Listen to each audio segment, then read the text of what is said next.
For my 31st birthday, my mother-in-law handed me divorce papers. From all of us, she declared right there in the restaurant. My husband even filmed my reaction like it was some kind of entertainment. I thanked her calmly, signed the papers on the spot, and walked out. She had no clue what I'd already set in motion. 3 days earlier, I had caught Margaret at our kitchen table with a stack of legal documents spread in front of her. The moment she noticed me, she shuffled everything into a birthday envelope. "Just a little family paperwork," she said with a tight, unsettling smile. I assumed they were maybe property files or insurance forms David needed to review. The envelope itself looked cheerful and harmless. That morning, I had come downstairs early to brew coffee before my shift at Romano's. The house was silent, and I figured the kitchen would be empty. Instead, Margaret sat hunched over official documents, her reading glasses perched on the bridge of her nose as she scrutinized every page. Her focus was razor-sharp, almost predatory, while she marked the margins with a red pen. When my footsteps sounded on the hardwood, she snapped her head up. For a brief moment, her expression revealed something I had never seen on her before, not just disapproval or irritation, but genuine satisfaction. The first family gathering after our honeymoon was Michael's graduation celebration, David's cousin who had just completed law school. I remember standing in front of my closet for nearly an hour, pulling out outfit after outfit, desperate to find something that would help me blend in with David's high-achieving family. I eventually chose a simple black dress and pearl earrings, hoping the modest, classic look would earn me a few points with Margaret. But the moment we stepped into the country club, I realized how far off I'd been. The women were dressed in upscale designer outfits and carried purses worth more than my monthly rent. Margaret met us at the entrance, offering air kisses that never actually touched me. Her perfume was expensive and suffocating. She immediately guided me toward a group of relatives I'd only briefly met at our wedding, her grip on my elbow firm, as if she was afraid I'd slip away. "This is David's wife," she announced to the elegantly dressed women by the champagne fountain. "She works in the service industry." The way she emphasized those last words made them sound like a medical diagnosis instead of a job. I watched their expressions shift as they absorbed this detail. Aunt Patricia's brows rose in that familiar mix of polite surprise and subtle pity. Cousin Janet let out a sympathetic hum before asking what type of service work I did, her voice implying the answer would inevitably be disappointing. Before I could explain that I was a server at Romano's, one of the top Italian restaurants around, Margaret cut in with her own narrative. "She's still trying out different career paths," Margaret said smoothly, as though I were a confused teenager instead of a 29-year-old woman with stable employment and solid tips, working in restaurants temporarily while figuring out my long-term plans. The conversation shifted without me, flowing effortlessly into topics like Michael's internship at a prestigious firm, another cousin's promotion in marketing, and Emma's engagement to Dr. Patterson.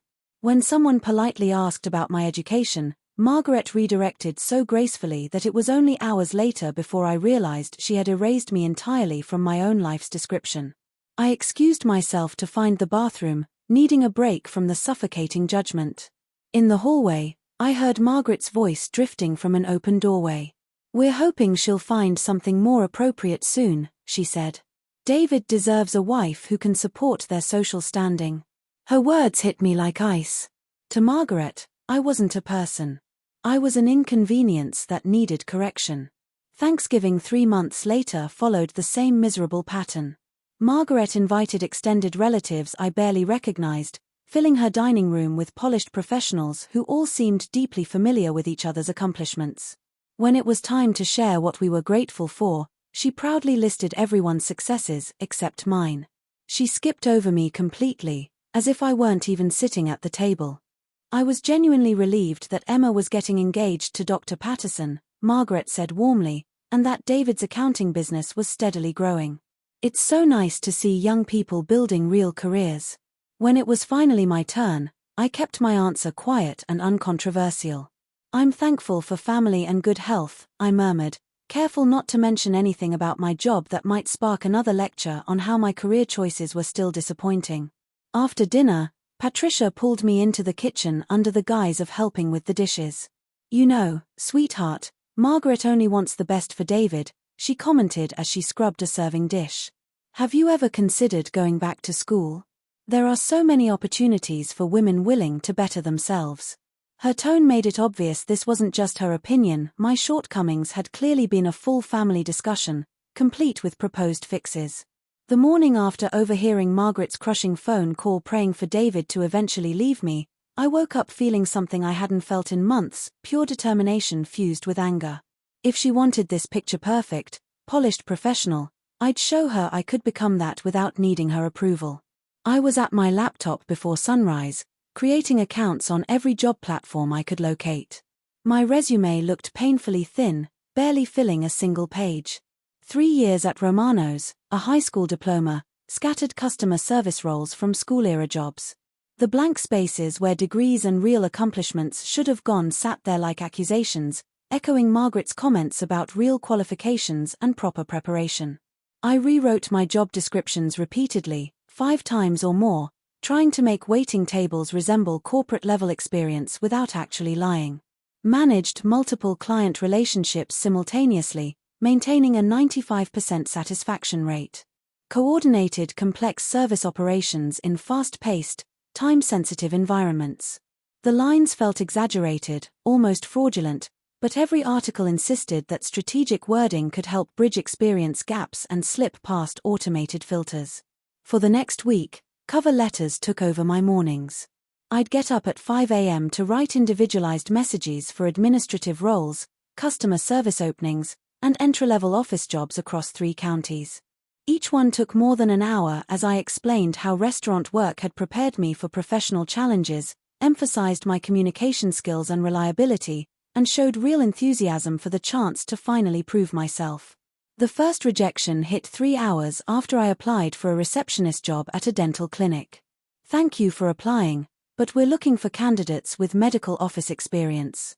The next came from an insurance company before I even finished my morning coffee. This position requires applicants with a college-level education. By the end of that grueling first week, my inbox was stacked with polite variations of the same message. I wasn't qualified for anything beyond where I already was, and no amount of polished wording could change that reality. David found me crying at my laptop one night after an especially harsh day of rejections. "Maybe you're trying to jump too far too fast," he said, massaging my shoulders in a way that felt more routine than comforting. "There's nothing wrong with starting smaller and slowly moving up." His suggestion echoed his mother's constant refrain that I should lower my expectations instead of raising my qualifications, and something inside me quietly fractured. My interview at Henderson Insurance Company became my first real encounter with professional humiliation. The moment I stepped into the glass doors and into the marble lobby, I felt out of place. Women in tailored suits strode across gleaming floors in designer heels, carrying leather briefcases and speaking confidently into wireless headsets about quarterly reports and client portfolios. I felt completely out of place, even though I was wearing my nicest outfit and had spent 2 straight days rehearsing my answers. Mrs. Henderson, the hiring manager, skimmed my resume for what felt like half a minute before tossing it aside as if it were yesterday's news. "Your experience is pretty limited for this role," she said, with no attempt to mask her disappointment. "We usually hire candidates with insurance experience or business degrees. What made you think account management would be a good fit?" All my carefully prepared explanations about transferable skills and my eagerness to learn fell flat in that cold, impersonal conference room. At one point, Mrs. Henderson actually glanced at her watch while I spoke, making it painfully obvious that I was wasting both our time.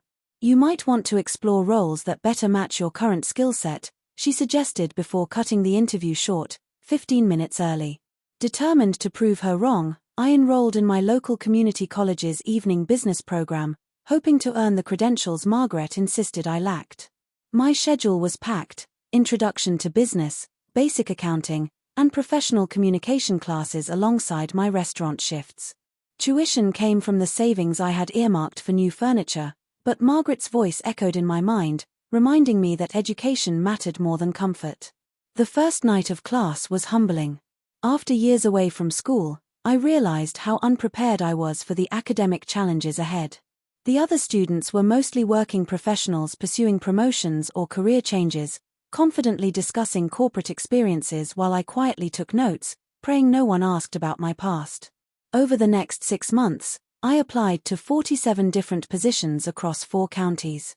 Rejections became routine, but each one still stung with fresh intensity. Some employers delivered their no with kindness, others were brutally frank about my shortcomings. Either way, the outcome was always the same: I wasn't good enough for the professional world David's family navigated so effortlessly.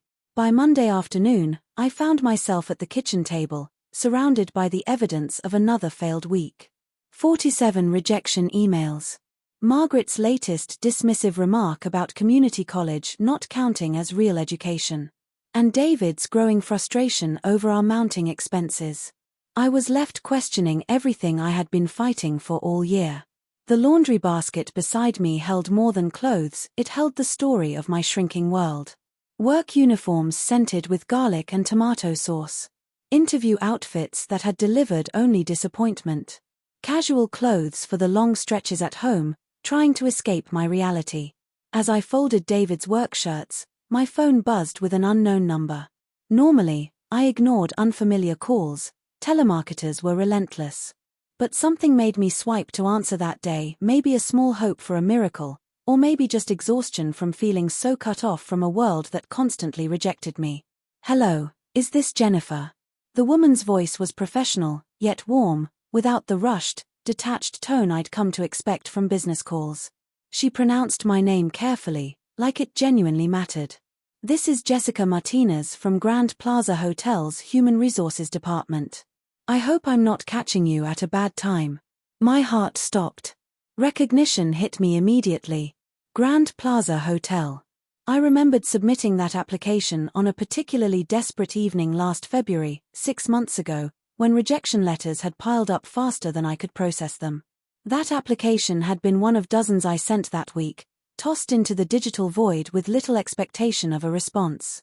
"We received your application for our guest services coordinator position," Jessica continued after a brief pause when I didn't respond. "I was wondering if you're still interested in discussing opportunities with our team." Her voice felt almost unreal after 6 months of complete silence from every potential employer. Someone was actually reaching out about a job, treating my application as if it mattered instead of tossing it into a rejection pile or ignoring it altogether. I set down the shirt I had been folding, my hands slightly shaking as I grabbed a pen and the notepad we kept by the phone. "Yes, absolutely," I said, forcing my voice to stay calm and professional. "I'd love to learn more about the position and your team." Jessica laughed, and it was warm and genuine, nothing like the polite, dismissive tones I'd grown used to from hiring managers over the past year. "Wonderful," she said kindly. "I have to mention, your restaurant experience really stood out to us during our review. We've found that candidates with your background thrive in hospitality because you understand customer service firsthand, not just from books or corporate training." Her words felt revolutionary after a year of defending my waitressing experience. Jessica went on to explain that Grand Plaza Hotel focused on creating exceptional guest experiences and valued employees who learned service excellence through hands-on experience rather than theory alone. My years at Romano's weren't something to apologize for, they were qualifications that opened doors to opportunities Margaret couldn't even imagine. "We offer full training programs for career growth," Jessica continued, "including management track paths for employees who show leadership potential. Our benefits package includes health insurance, dental coverage, retirement planning with employer contributions, and support for professional development courses." The benefits she described exceeded anything I had imagined possible given my background. The salary range is $42,000 to $48,000 annually, depending on experience and performance during training, she added. My current job at Romano's barely reached $30,000, even with good tips and extra shifts. "There's one more thing you might like," Jessica said, her voice tinged with excitement. "The position comes with housing in our employee residence, a fully furnished apartment with utilities included, just 5 minutes from the hotel." I had to sit down. Free housing meant freedom from David's family's constant scrutiny and financial pressure. Being 3 hours away from Margaret's judgment felt like a kind of liberty I hadn't dared to imagine. Thursday evening arrived with golden sunlight spilling through Romano's windows as I entered with my family trailing behind. The familiar bell jingled above the door, and the warm aroma of garlic bread and marinara wrapped around me like a comforting hug. Mr. Romano spotted us instantly from behind the counter, his weathered face breaking into the genuine smile I had cherished through difficult months. "Jennifer," he called, hurrying over. "This must be the birthday celebration you mentioned." I felt proud introducing my family to him, hoping Margaret would finally recognize the respect I had earned here. Mr. Romano shook hands warmly with everyone, while Margaret scanned the modest dining room, her expression tight with judgment. The red vinyl booths and handwritten specials board clearly fell short of her usual standards, yet the fact that she made the effort felt like a small victory. We slid into the corner booth, Margaret scrutinizing the laminated menu as if it could soil her manicured fingers. David kept checking his phone beneath the table, responding to texts with nervous excitement.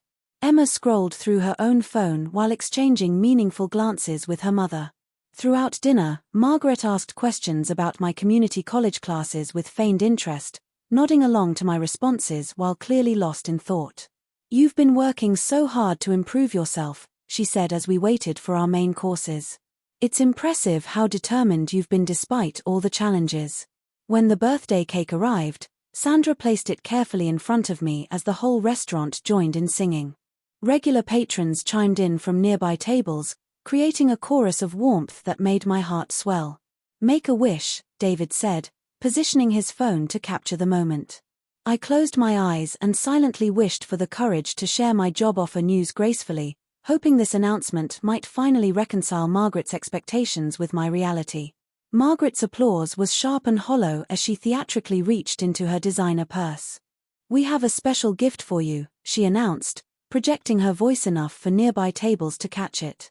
From their midst, a decorated envelope emerged, lifted high so everyone could see. Emma's phone was already in hand, angled to record. David adjusted his camera, aiming to capture my reaction clearly. Their choreography was flawless, rehearsed. "Open it," Margaret encouraged, her eyes shining with excitement. I misread it at first, thinking it was a burst of grandmotherly delight.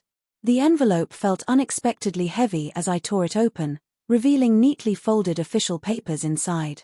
At the very top, in bold letters that seemed to grow with each glance, "Petition for dissolution of marriage." Divorce papers on my birthday, in front of my co-workers. The restaurant buzzed around us, yet our booth seemed suspended in its own tense bubble. Instead of breaking down, I signed my name with calm, deliberate strokes. Margaret's triumphant smile faltered as I calmly refolded the documents. "Thank you," I said as I stood. "This is actually the most generous gift you could have given me." Reaching into my purse, I produced my own envelope. "I have some news to share as well.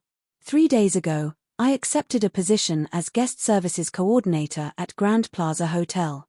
The salary is $45,000 annually, with full benefits and housing included. The job begins in 2 weeks in another city. A fresh start with people who truly appreciate restaurant experience." The restaurant erupted. Mr. Romano's voice thundered congratulations. Maria appeared at the kitchen window, pride radiating from her smile. Tony began clapping with gusto. Regular customers stood, applauding. Mrs. Patterson raised her water glass in a toast.